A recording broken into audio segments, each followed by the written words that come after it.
Bonjour Frédéric Casadessus. Bonjour David, merci de votre accueil. Merci de nous rejoindre sur Regard Protestant pour ouvrir ensemble les pages culture que vous dirigez, les questions de littérature, de théâtre, de philosophie, de cinéma, de musique. Et aujourd'hui, c'est le thème de l'Europe. Frédéric Casadessus, qu'est-ce que la littérature européenne? De la littérature chrétienne? C'est l'Europe des cathédrales? Et cette semaine, effectivement, consacrée à l'Europe, j'ai voulu donner ce petit coup de projecteur à l'hymne de l'Europe. Bah, ça nous paraît presque évident aujourd'hui d'entendre l'hymne à la joie de Beethoven quand il s'agit de l'Union européenne.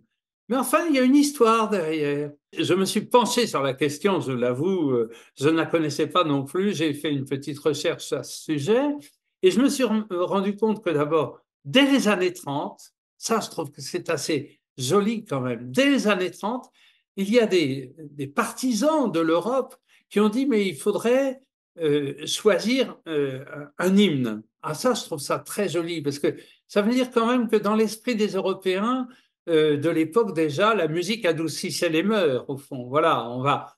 Puis vous savez, cette vieille lune, la musique traverse les frontières, la musique n'a pas de frontières. C'est Bon, vrai.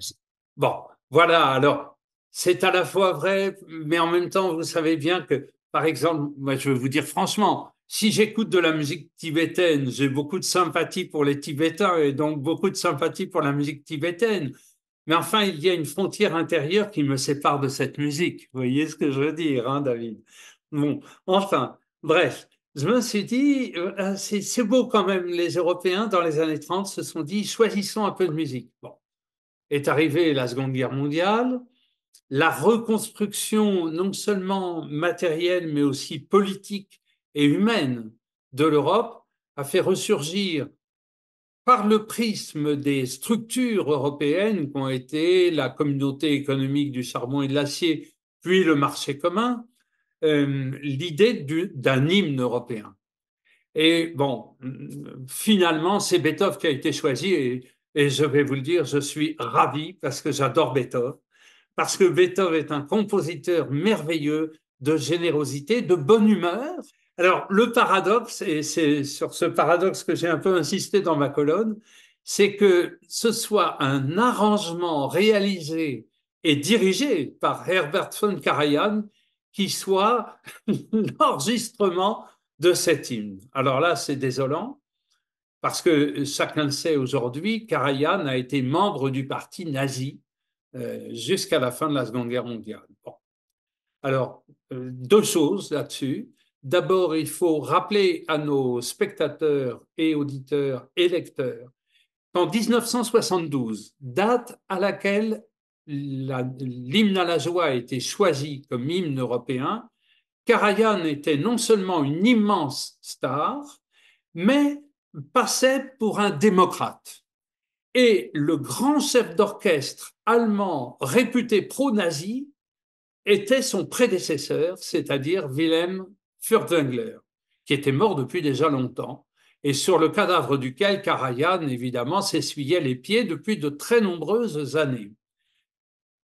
Et c'est seulement officiellement en 1989, et donc vraiment à la fin de sa vie, il est mort au moment où les Américains allaient concéder la révélation de son appartenance au parti nazi, que Karajan a été dévoilé comme ancien nazi.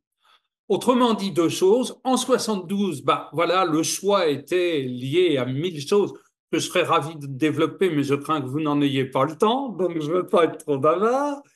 Et en 89, là, on aurait dû changer. Voilà, je ne suis pas du tout woke ni cancel culture, mais là, je crois qu'il serait juste de changer.